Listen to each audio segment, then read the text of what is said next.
Okay, we're going to walk through the new chord types in section 8 here. So I'm just going to kind of zip through and talk about it while I do it. Following the examples, we got a G chord first. While you play these, put your left hand on the root. Make sure you put your left hand on the root so it really feels like you're playing music on the piano.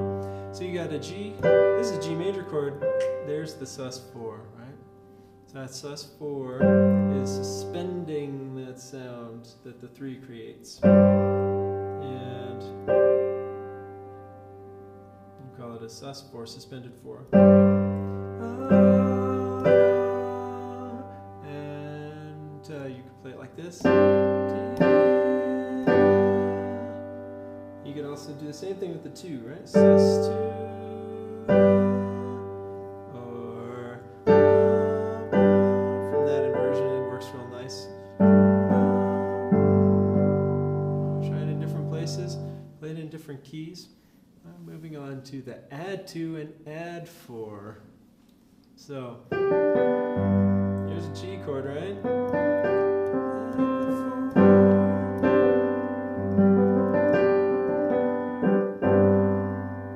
Sounds really thick, but it happens a lot, especially in guitar music. They use alternate tunings, open tunings, and they wind up with these crunchy chords like this.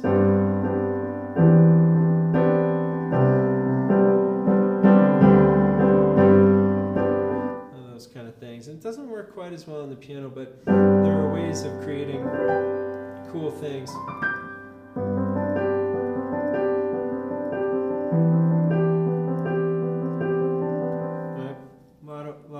Cool things that you can create if you use those textures. G add 2. Right, there's the G major, there's the 2.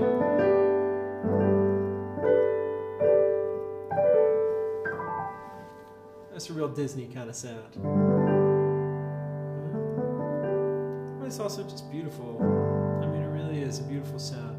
And of course, you can apply any of these concepts to minor chords too, right? So don't forget about that. Like a G minor with an add 4, or with an add 2.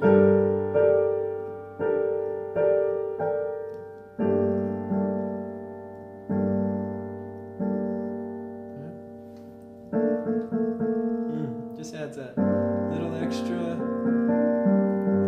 flavor in there.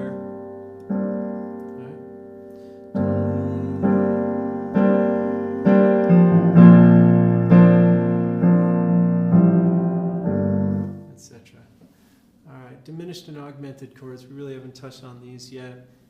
You know, they're not that common, but they're important, and there are some great uses of them. So, you know, G, just to stay on G, we got the G diminished. You can look at the difference between major and diminished. You're flatting the 3 and the 5. Right? And this is a typical kind of bluesy thing, right?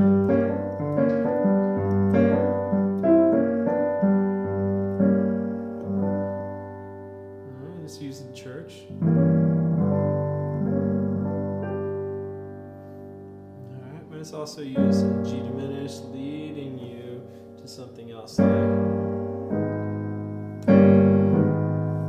Okay.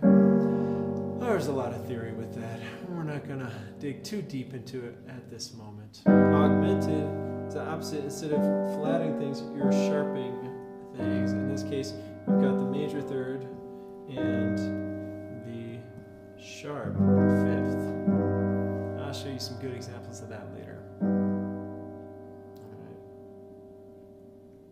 All right. We'll go on to leading tones / chords. Now, this is a great chord. All right, D. Check this one out. D over F sharp is the leading tone / chord, and this F sharp leads you to G. So D over F sharp, you could play any inversion of D, which is part of the beauty of this. And move it up to G. Alright. You read the book for the explanation of all the theory. And check out Sarah Bareilles' Love Song. All right. That's the beginning.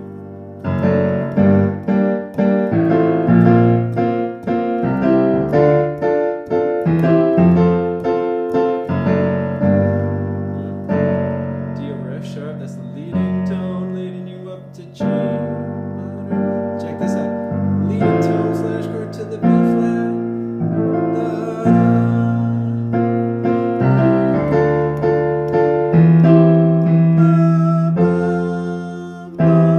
That's the sound of the one leading tone to that. So you guys actually have 3 leading tone slash chords in this progression. I love this.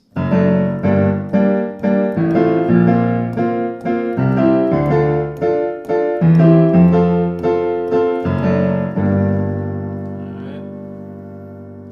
That's the Sarah Bareilles Love Song.